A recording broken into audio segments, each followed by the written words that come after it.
Is there anyone you're looking at to play that role? The hammer. I haven't heard that. Mitch would probably like that.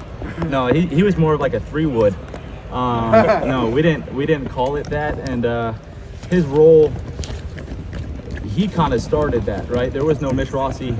It's in the several years prior to Mitch. He carved out that role.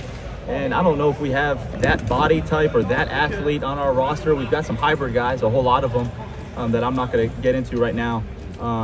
But yeah, there's a couple guys that are trying to create roles for themselves. What's G Scott's development been like these first 2 weeks of fall camp, and where's he at as a blocker? Yeah, awesome. Yeah, G's been great. This is the best version of G since I started recruiting him when he was a receiver right out of Seattle. G's getting better every day, and if we keep going, I think G's going to be very proud of how far he's come. Ryan said the other day something about the best version of himself. What does that description mean to you of G? Yeah, I mean, let's start on the field. G's the best blocker he's been. G's the best route runner he's been. G's the strongest he's been, the fastest, so that's on the field. And then just maturity-wise, I mean, G Scott's a graduate of The Ohio State. Like, how cool is that? Graduated a week ago, is one of our leaders. So off the field, he's checking all the boxes. So that's what it means to me. How much do you have to communicate with these guys that this is a developmental position, especially early on, that I think a lot of guys come in, they want to play early. That doesn't happen often. How does that conversation go, especially with them? Yeah, I think we've got great examples that I could point to, right? I mean, look at our room right now. You had a guy who had played linebacker in the Rose Bowl is our leader. You had an ex-receiver in G, right? Joe was a receiver in high school. Mitch started as a walk-on, whatever Mitch was. So I think I just point to examples, right? And now surely the challenge is surpass them. Like, I'm not telling anyone I want you to be patient. Go play right now, right? I want to go find the best tight ends in the country out of high school. I want to bring them in. I want to develop the heck out of them, and I want them on the field as fast as they can get on the field. That's my job. Now, you have to have a realistic expectation to handle all of the jobs at Ohio State. Is very challenging. This is an NFL offense. But no, just being honest with them up front. It starts in recruitment. I know Joe missed a couple days, or maybe, I don't know how many, but he was out for a bit. You have him back full go, and where is his development at? I know how highly you think of him. What can he give you this year? Yeah, he looked great about 25 minutes ago. Caught a huge pass downfield for us, popped back up, jogged back, and picked up a defensive end one-on-one in pass pro. So Joe's another one that he's got to keep stacking days. And when this unit's at full force, I think we're going to be pretty dangerous. Given the way you guys use tight ends here, do you feel like you've got guys developed to the point that you can put 2-3 guys out there if you need to? Yeah, I do. I think we do these summer workouts, and Coach Mick ranks guys as far as gold, and gold is the top tier. Those are guys that we want to hit all our goals. We need those guys to rely on, and I had 4 in my room. So we've got guys I think I could rely on in all capacities. Right. Now, I'm not going to get into all specifics. You go ask them who was gold. I know you're talking about how this is a developmental position. Jelani Thurman's one of those guys coming. We've all noticed it. What's the difference from the spring to now where he's grown? Yeah, I think the challenge for all freshmen, right, including Jelani, is transitioning. After spring, we say, okay, you're not a young guy anymore. He doesn't have a black stripe on, right? So we treat him like an upperclassman. So now it's got to get past the what do I have to how do I do it, right, on every play. Okay, what do I have on this play? Am I blocking JT or am I running a route off of Lathan? Right, we do it all. And now it's how do I do it? And if he could consistently figure out, okay, how to do all those jobs, let alone what do I have, and then the third component is why do I have to do it, he's going to keep developing. Where is he at with his blocking right now? With his blocking, he's getting better every day. Continually to grow in that aspect. But no, he's getting better every day.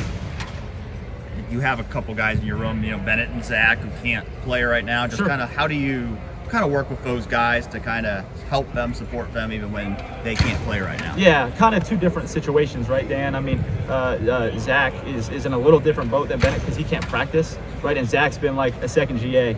We've got the best GA in the country in Sean Binks. Herb might be number 2 as far as mentoring the young guys and teaching those guys how to go. And then as far as Bennett goes, Bennett can't play on Saturdays, right? Bennett can play every other day of the week, and that's what he's been doing since January, right? He's been the best teammate, and you would not know if you just hit play on the film that this is a guy who can't play on Saturdays this fall. Keenan, you were talking after the spring about just how much he had to play at the end of last year, like 70-something snaps. Yeah, it was wild. You feel pretty good now about your ability to spell him in that regard, but not have to play Cade like every meaningful snap on 11 personnel. Sure. Yeah, and Bill, it was 58 snaps he averaged a game, and that was our blowout set. He didn't play in the second half, and that's an absurd number for a guy to go 4 to 6, A to B for 58 snaps a game. So if we could take maybe whatever 20, 30, whatever that number is, it's not a defined number, and divvy that up. We've got enough depth that I can put guys out there, to spell him. Cade deserves, and his team deserves, and his team needs Cade at his best later in the year, right? And that's what we're going to do. Well, back to G, and I'm sure it's been, he's made strides in both areas, but do you think it's been more difficult for him to develop as a run blocker or a pass blocker? Ooh, that's a good question. I don't think that there's one area. The blocking was the most developmental, just because he was a receiver. I think pass blocking might be more difficult because you can't necessarily use your momentum. G's a violent guy, and if he could get his speed and like in the run game going, he could really build momentum. Kind of pass blocking is more stagnant, so maybe pass blocking. Oftentimes you go up against defensive linemen and not linebackers, so probably there. What makes Joe unique as a tight end in that room in comparison to other guys? Similar to G, he was a receiver in high school, right? And he was a really good one. So just his body movements, especially now, he weighs 50, whatever he weighs, and to be able to move like he does is pretty unique. You mentioned violence with G. Are there other areas of his game where that shows up in terms of violence with his run block? Yeah, I think route running, he's got a great twitch and super aggressive as well. With Bennett and Zach not available, how important is it for Sam Hart to step up next? Yeah, it's big. It's big. He's a veteran, right? He's got to play like a veteran. He's been here long enough. He knows the offense. He knows our culture. And, it's definitely time to contribute. You've known these quarterbacks pretty well. You've been involved with designing this offense for a while, helping design it for a while. What are you seeing from those two guys right now in terms of what this offense is going to be from you? Sure. I'm going to let Coach Dennis answer all the quarterback questions. The guy who throws it to the tight end should be our guy. But no, on a serious note, I think both these guys are getting better every day. And again, going back to, learning why are we calling this play? What are we trying to get done? Just managing the offense, right? Coach Day likes to say making those routine plays routinely with our weapons. If you go out and do that, we'll be in pretty good shape. Tight ends and O-line can go hand in hand. We were just talking to the O-line guys yesterday. Yeah. And they're talking about how it's kind of defogging. Like things are starting to get into place. What have you seen in that position? Because you worked with them. Yeah. Over here. Yeah, no. The O-line right now is the spearhead of our offense. And that's, you look at the great teams throughout the years, that's, the O-line driven programs are the ones that are successful. I think they've done an awesome job between Coach Fry, Coach Delaney, and now Coach Philbin, setting the tone for the offense. It's been awesome. With Cade coming off the season he Yep. had last year, what were you looking for him this offseason, just for him to kind of get better and continue his growth and ascension? Yeah, it's simple. It's get uncomfortable. 2 words. And I text him it all the time. I printed it out, put it on his desk. Get uncomfortable. What does that mean? It means if I put Cade in a drill that he could exhale because he knows he's good at, shame on me. He should have went to the NFL. Seriously. If I have him run a route at practice that he's comfortable doing, shame on me. He's not getting better. You don't get better when you're comfortable. So for Cade to come back, we put a plan together before he decided, right? And I said, I'm going to make you uncomfortable because that's when you grow. So it's drills. It's going up against corners, right? Because if you could beat Denzel Burke at the line of scrimmage, you could beat a safety, right? So putting him in situations where he's constantly uncomfortable, and he might hate it at the time, but he's getting so much better. Of course. Thanks a lot, Coach. Of course. He said, last year he was talking about you a lot at this time, about how you... Who's that? I'm sorry? Cade. Yeah. He was talking about, the work you guys have done in the offseason that helped him kind of have this breakthrough as a receiver.